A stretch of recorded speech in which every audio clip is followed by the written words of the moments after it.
Viewers, আজকে আমরা made of এবং মেড ফ্রম এর ব্যবহারগত পার্থক্য দেখাবো।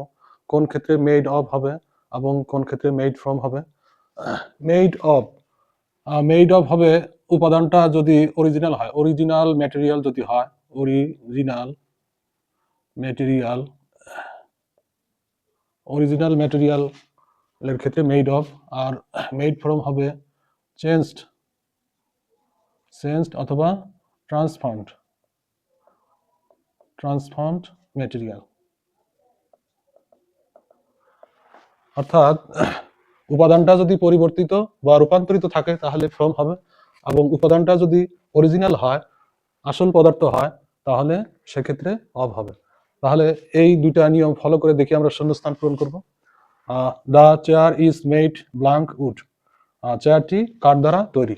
তাহলে চেয়ার যে তৈরি হচ্ছে কাঠ দ্বারা, তাহলে উপাদানটা কোনো পরিবর্তন হয়নি, অরিজিনাল উপাদান আছে, তাহলে এখানে অফ হবে, made of. Paper is made dash trees. গাছ থেকে কাগজ তৈরি করা হয়। অর্থাৎ গাছ থেকে সরাসরি কাগজ তৈরি করা যায় না, গাছকে ট্রান্সফর্ম করতে হয় বা পরিবর্তিত করতে হয়, প্রসেস করে তারপরে কাগজ তৈরি হয়। তাহলে এখানে অরিজিনাল উপাদান না, এটা চেঞ্জড অর ট্রান্সফর্মড ম্যাটেরিয়াল, সেখানে ফ্রম হবে, ফ্রম। তাহলে paper is made from trees. Window is made blank glass. জানালাটি কাচের তৈরি। তাহলে জানালা কাচের তৈরি, মানে কাঁচ দিয়ে তৈরি করা হয়েছে, তাহলে উপাদানটা অরিজিনাল ম্যাটেরিয়াল, ট্রান্সফর্মড নয়, তাহলে এখানে অফ হবে। Wine is made blank grapes. মানে আঙ্গুর হতে মদ তৈরি হয়। তাহলে আঙ্গুর থেকে সরাসরি মদ আসে না, আঙ্গুরকে প্রসেস করতে হয়, ট্রান্সফর্ম করতে হয়, তাহলে আঙ্গুর থেকে পরিবর্তিত উপাদানটা মদ। তাহলে ওয়াইন ইজ মেড এখানে ফ্রম হবে, ফ্রম হবে। Ring is made blank gold. আংটিটি স্বর্ণের তৈরি। তাহলে